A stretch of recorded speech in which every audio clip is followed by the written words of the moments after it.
नमस्कार.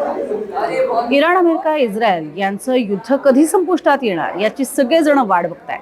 मात्र आता एक नवीन मिसाईल जे 18 वर्ष आपल्या भात्यामध्ये लपवून ठेवलेलं होतं, असं डान्सिंग मिसाईल हे इराणनं डागलेलं आहे इस्रायलवरती आणि त्यामुळेच इस्रायलचे धाबे दणाणले असंही सांगितलं जात आहे. इराणच्या या मिसाईलचं नाव आहे सेजिल. सेजिलचा वेग आणि त्याची दिशा बदलण्याची क्षमता यामुळे इस्रायलची आयर्न डोम किंवा ॲरो ही संरक्षक यंत्रणा भेदणं हे देखील खूप सोपं आहे. आखाती युद्धाच्या 17व्या दिवशी इराणनं हे अतिशय सगळ्यात घातक असणारं शस्त्र वापरलंय आणि इस्रायलला मोठा हादरा दिलाय.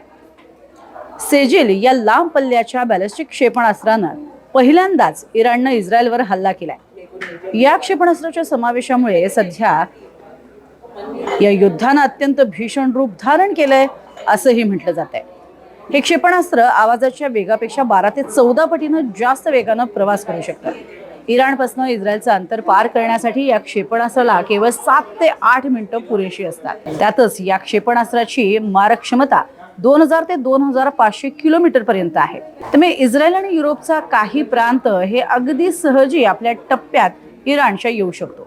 2 टप्प्यामध्ये चालणारं हे असं मिसाईल आहे ज्याचा अंदाजच येत नाही आणि त्यामुळे ते आपलं लक्ष अचूकपणे गाठवू शकतं.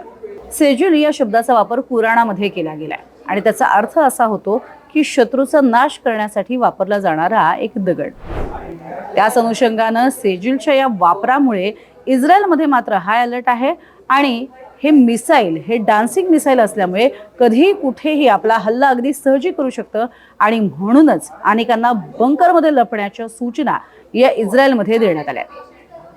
अर्थातच युद्ध थांबेल असं वाटत असतानाच वेगवेगळी वळणं या युद्धामध्ये या क्षेपणास्त्रांच्या निमित्तानं आपल्याला पाहायला मिळतात. खरोखरच या युद्धामध्ये नेमकं काय घडणार या सगळ्या संदर्भातले सगळे अपडेट्स तुम्ही आमच्याकडनं जाणून घेत राहा आणि त्यासाठी पाहत राहा NDTV मराठी. आम्हाला सबस्क्राईब, लाईक आणि शेअर करायला विसरू नका.